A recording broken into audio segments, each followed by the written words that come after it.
మీరేదైనా మరీ విపరీతంగా కాన్సంట్రేట్ చేసి చేస్తున్నాము అని అనుకున్నప్పుడు ఏమవుతుందంటే, మీరు బాగా టెన్స్ అయిపోతారు. ఇదవుతుందా కాదా? ఇదవ్వాల్సిందే. ఇదవుతుందా కాదా? ఇదవ్వాల్సిందే అనే డైలమాలో ఉంటుంటారు. అప్పుడు ఆ మైండు తీసుకునే డెసిషన్‌లు కూడాను కరెక్ట్‌గా ఉండవు.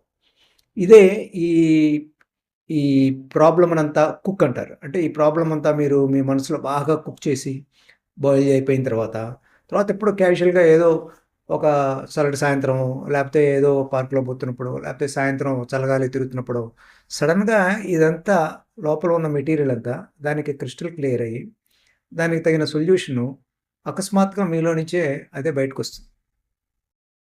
గమ్మత్తైన విషయం ఏంటంటే, కొన్ని కొన్ని ఇన్వెన్షన్స్, కొత్త విషయాలు కలల్లో వచ్చినాయట. అట్లా వీళ్ళు పొద్దునంతా, సాయంత్రం అంతా చాలా రోజుల నుంచి కొట్టుకొని మీరు నిద్రపోయే ముందు ఆ ప్రాబ్లమ్‌నంతా మీరు సబ్‌కాన్షియస్‌కి అప్పచెప్పి, లెట్ ది ఆన్సర్ కమ్ అని ఒక పెన్ను, పేపరు ఎప్పుడూ రెడీగా పెట్టుకోవాలండి పుస్తకం. మీకు వచ్చిన కలలు ఒకసారి డాక్యుమెంట్ చేస్తే, దాంట్లో వీటికి సొల్యూషన్స్ బయటపడతాయి. ట్రై చేసి చూడండి. కలలో డాక్యుమెంట్ చేయటం. ఏమన్నా ప్రాబ్లమ్ ఉంటే దాన్ని పడుకునే ముందు బాగా ఆలోచించి, అంతకుముందు ఆలోచించిందంతా మీకు అవగాహనకొచ్చినంత వరకు పేపర్ మీద క్రిస్టల్ క్లియర్‌గా రాసి, రాత్రి పడుకునే ముందు ప్రోగ్రామ్ చేసి చూడండి. ఒక్కొక్కసారి రిజల్ట్ రావచ్చు. ట్రై చేసి చూడండి. All the best.